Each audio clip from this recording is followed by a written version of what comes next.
¿Qué tal, chicos? Presentamos lo siguiente.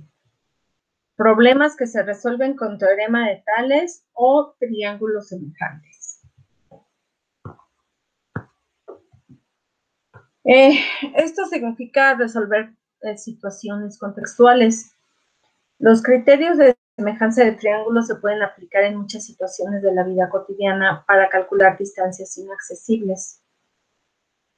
Por ejemplo, cuando se miden las sombras de dos objetos a una misma hora del día, se pueden establecer dos triángulos semejantes por el criterio de ángulos iguales. Aquí estamos viendo que a la misma hora del día tenemos un árbol que es una altura accesible con su correspondiente sombra. Esto me estaría formando los dos lados de un triángulo. Este árbol y su sombra. Si yo cierro la figura, estoy observando el triángulo. Este ángulo de aquí lo voy a llamar alfa.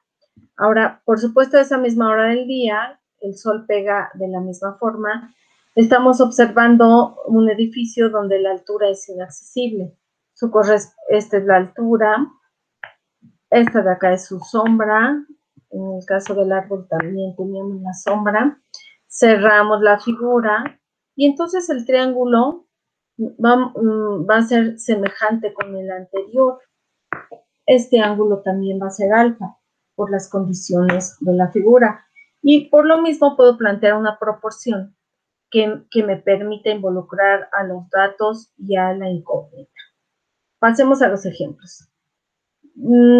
Número 1, dice la estatura de un alpinista es de 1.70 metros. En ese momento su sombra es de 85 centímetros. Calcular la altura de una montaña que en ese instante proyecta una sombra de 51 metros. Voy a bosquejar someramente las condiciones del problema. Nos está hablando de la altura de un alpinista, que es de 1.70 metros. Entonces puedo poner que aquí tengo 1.70 metros. Y dice que su sombra, voy a poner la sombra hacia acá, es de 85 centímetros. Por cierto, si uno está en metros y otro está en centímetros, hay que convertirlo. Los 85 centímetros los podemos convertir a metros. Son 0.85 metros. Si aquí cerramos la figura, estaremos observando el triángulo.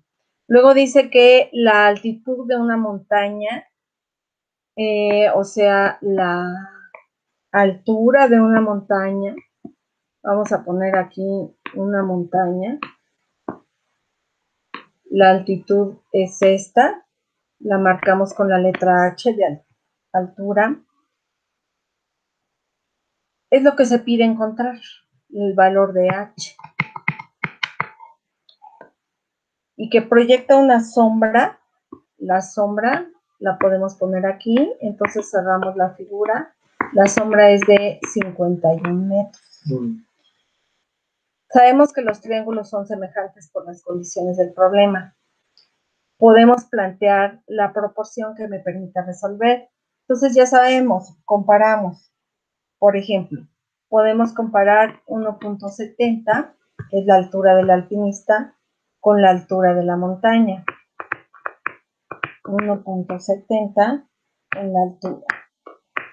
Y esto va a ser igual a comparar las sombras, que son los 0.85 metros. Tengo que ponerlo en la misma unidad de medida, todo con metros o todo con centímetros, entre los 51 metros, que es la sombra del edificio, perdón, de la montaña.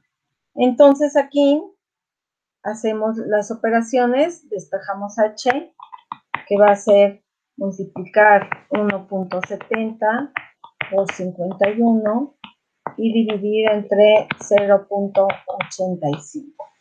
Haciendo las operaciones nos sale que la altura es de 102 metros.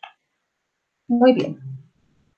Pasemos al siguiente ejemplo. Dice que un topógrafo hizo varias mediciones para determinar el ancho de un lago. Son las mediciones que estamos viendo en la figura. Tenemos dos triángulos semejantes. X es el ancho del lago y tenemos que investigar cuánto vale X. Todo está dado en metros, por ese lado no hay problema. Tan solo vamos a comparar, establecer la proporción. Los 750 metros le corresponde los 37.5 acá. Y eso es igual a comparar los 1000 metros de aquí con los 50 metros acá.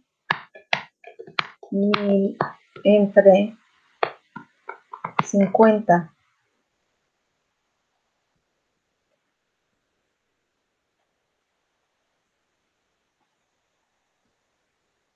Lo cual es 20. 1000 entre 50 es 20. Ok. Si ahora nosotros involucramos en una proporción a la X, lo estaremos comparando con el 20. Y puedo tomar un par de cualquiera de estas comparaciones. 750 entre 37.5. Despejamos X. 20 por 750 entre 37.5. Hacemos operaciones y nos sale que X, el ancho del lago, es de 400 metros. Hasta luego, chicos.